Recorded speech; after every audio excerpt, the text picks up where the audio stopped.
ஒரு பையன் தனக்கு பிடிச்ச அந்த பெண்ணை திருமணம் செய்யறதுக்காக வேண்டி தஹஜ்ஜத் தொழுகையில கேட்ட துஆ 18 வருடங்களுக்கு பிறகு ஏற்றுக்கொள்ளப்பட்டிருக்கு அப்படின்னு சொல்லி ஒரு போஸ்ட் ஒன்னு இன்னைக்கு பார்த்தேன்.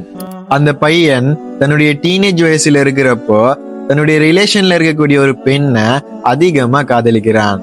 ஆனா அந்த பெண்ணுக்கு அவனை பிடிக்கல. ஆனாலும் ஒரு நல்ல நோக்கத்தோட அந்த பையன் தஹஜ்ஜத் தொழுகையில அந்த பெண் அவனுக்கே கிடைக்கணும் அப்படின்னு சொல்லி துஆ கேட்கிறான்.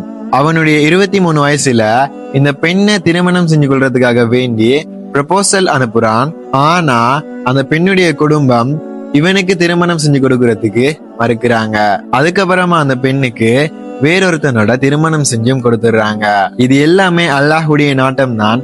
இதுல ஏதாவது ஒரு நலவு இருக்கும் அப்படின்னு சொல்லி அந்த பையன் நினைச்சுக்கிட்டு அவனுடைய வாழ்க்கையில முன்னுக்கு போறதுக்கான வேலைகளை செஞ்சுக்கிட்டு இருக்கான். அப்படியே பல வருஷங்கள் போகுது. அந்த பெண்ணை மறந்துட்டோம் அப்படின்னு சொல்லி நினைக்கிறப்போவே அவனுடைய அம்மா அவனுக்கு பொன் பார்க்க ஆரம்பிக்கிறாங்க. இருந்தாலும் இவனுக்கு எதுவுமே மனசுக்கு சரியா தோணல.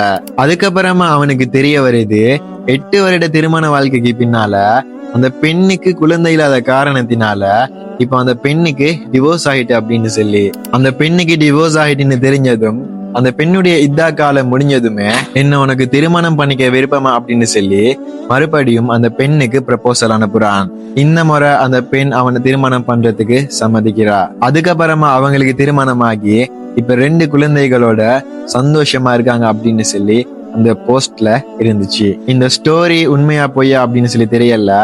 இருந்தாலும் இந்த ஸ்டோரியில இருந்து நம்ம புரிஞ்சுக்க வேண்டிய விஷயம் ஒண்ணுதான், தஹஜ்ஜத் தொழுகையுடைய முக்கியத்துவத்தை உணர்த்துது. அதோட நம்ம அல்லாஹ் கிட்ட கேட்கிற துஆ அங்கீகரிக்கப்படாம இருக்கு அப்படின்னா அதுல ஏதாவது நலவுகள் இருக்கும். இல்ல சரியான டைமுக்கு அந்த துஆவை அல்லாஹ் அங்கீகரிச்சு அதுக்கான பலனை நமக்கு தருவான்.